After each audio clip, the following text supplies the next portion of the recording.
and welcome back. Chapter 10. I don't know why I'm surprised when I set the manuscript back in the drawer. The contents of the drawer rattled as I slammed it shut angrily. Why am I angry? This isn't my life or my family.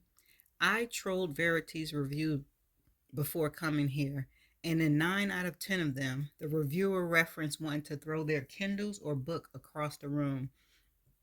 I kind of want to do the same with her autobiography. I was hoping she'd have seen the light with the birth of her girls, but she didn't. She only saw more darkness. She seemed so cold and hard, but I'm not a mother. Do a lot of mothers feel this way about their children at first?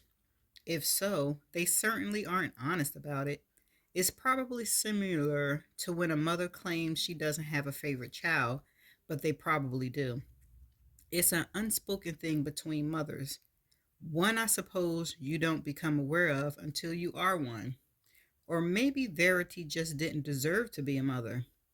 I think about having children sometimes.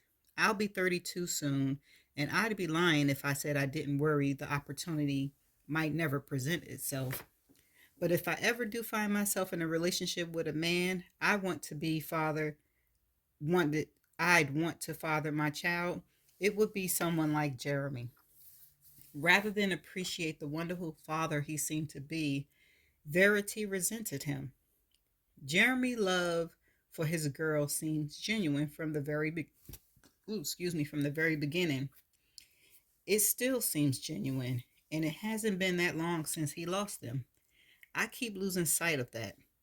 He's still probably moving through the stages of grief while dealing with Verity and being there for Crew and ensuring the income they've gotten used to as a family doesn't come to a complete halt.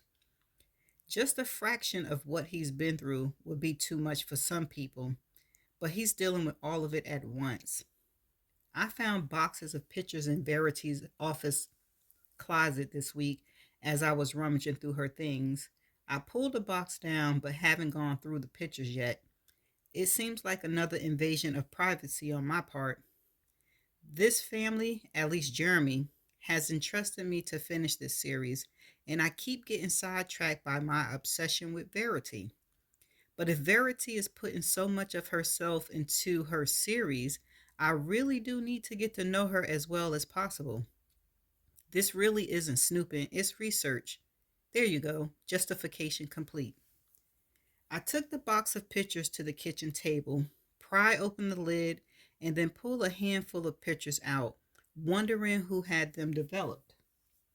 People don't really have a lot of physical pictures on hands nowadays, thanks to the invention of smartphones. But there are so many pictures of the kids in here. Someone went through the trouble of making sure every picture they took was in physical form. My best bet is on Jeremy. I pick up a picture of Chastine, a close up. I stare at her scar for a moment. I couldn't stop thinking about yesterday, so I Googled to find out if attempted abortions could actually cause damage in utero. That's something I'll never Google again. Sadly, a lot of babies survive the attempts and are born disfigured in much worse ways than just a small scar. Chastine was very lucky. She and Harper both were. Well, until they weren't. Jeremy's footsteps approach the stairs. I don't try to hide the pictures because I'm not sure he would mind that I'm down here looking at them. When he walks into the kitchen, I smile at him and continue sorting through them. He hesitates on his way to the refrigerator, his eyes falling to the box on the table. I feel like getting to know her helps put me in her headspace, I explain. Helps with the writing. I look away from him down at the picture of Harper, the one who rarely smiles in pictures. Jeremy takes a seat next to me and picks up one of the pictures of Chastine. Why did Harper never smile? Jeremy leans over, taking the picture of Harper from my hand. She was diagnosed with Asperger's when she was 3. She wasn't very expressive. He runs a finger over her picture, then puts it aside, pulling another from the box. This one is of Verity and the girls. He hands it to me. The three of them are dressed alike in matching pajamas. If Verity didn't love the girls in this photo, she was certainly good at faking it. Our last Christmas before Crew was born, he says, explaining the photo. He pulls a handful out and begins flipping through them. He pauses every now and then of pictures of the girls, but flip past pictures of Verity. Here, he says, pulling one out of the stack. This is my favorite picture of them. A rare smile from Harper. She was obsessed with animals, so we had a zoo come in and set up in the backyard for their 5th birthday. I smiled down at the picture, but mostly because Jeremy is in the photo with a rare look of joy spread across his face. What were they like? Chastine was a protector, a little spitfire. Even when they were young, she could sense Harper was different from her. She mothered her. She tried to tell me in Verity how to parent. And God, when Crew came along, we thought we were going to have to hand him over to her. She was obsessed. He put a picture of Chastine in a pile of pictures he already looked at. She would have made a great mother someday. He picks up a picture of Harper. Harper was special to me. Sometime I'm not sure Verity understood her like I did, but it's almost as if I could sense her needs. She had trouble expressing her emotions, but I knew what made her tick, what made her happy, what made her sad, even when she didn't quite know how to reveal that to the world. She was mostly happy. She didn't have an immediate interest in Crew, though, not until he turned 3 or 4 and could actually play with her. Before that, he might as well have been another piece of furniture. He picks up a picture of the three of them. He hasn't asked about them, not even once, hasn't even mentioned their names. Does that worry you? He looks at me. I don't know if I should be relieved or worried. Probably both, I admit. He picks up a picture of Verity and Crew, right after Crew's birth. He went to therapy for a few months, but I was scared it was just a weekly reminder of the tragedy, so I pulled him out. If he shows signs that he needs it when he's older, I'll take him back, make sure he's okay. And you?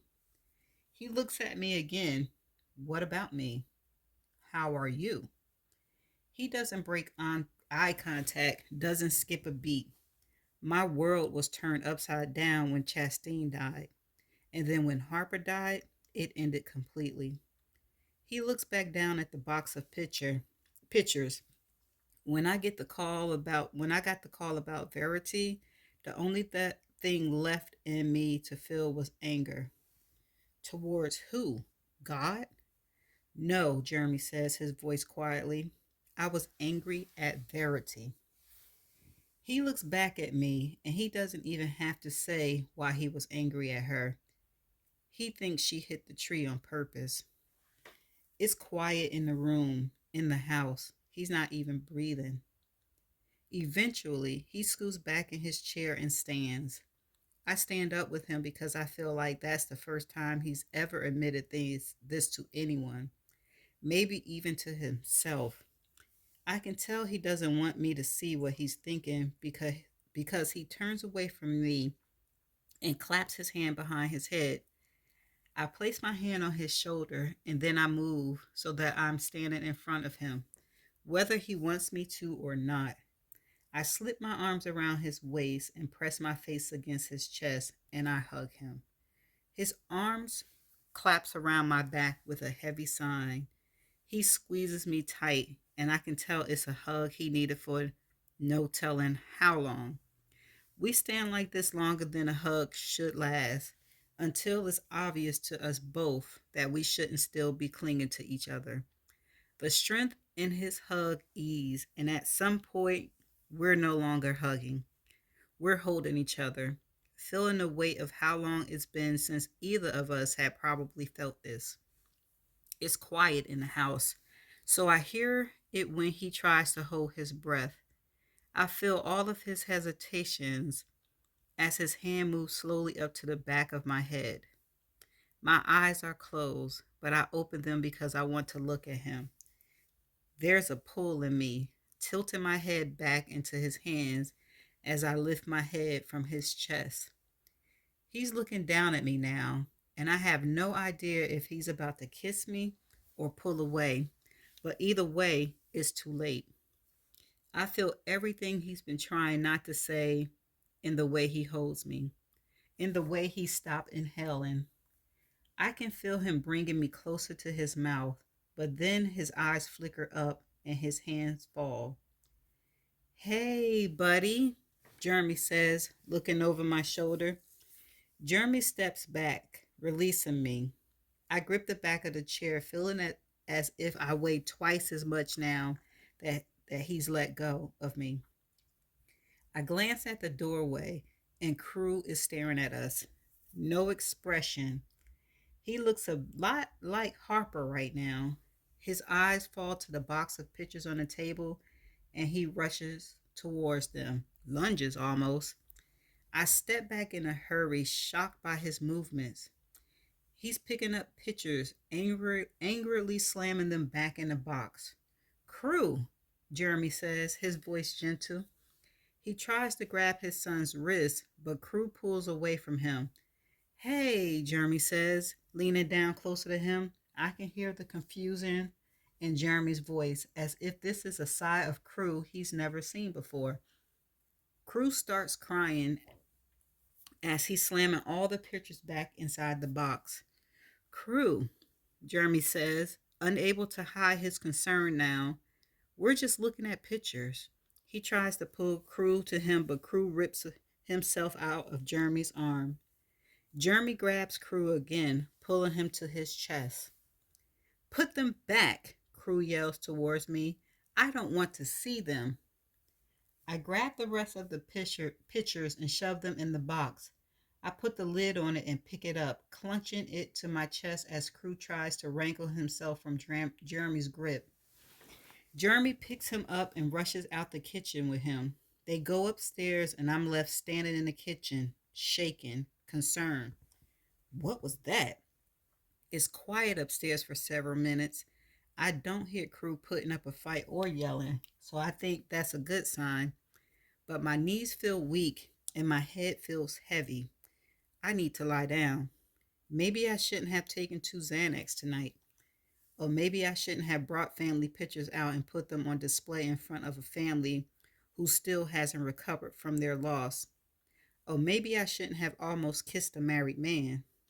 I rub at my forehead, suddenly feeling an urge to bolt, flee, and never come back to this house of sadness. What am I still doing here? And that's the end of chapter 10. See you in the next chapter.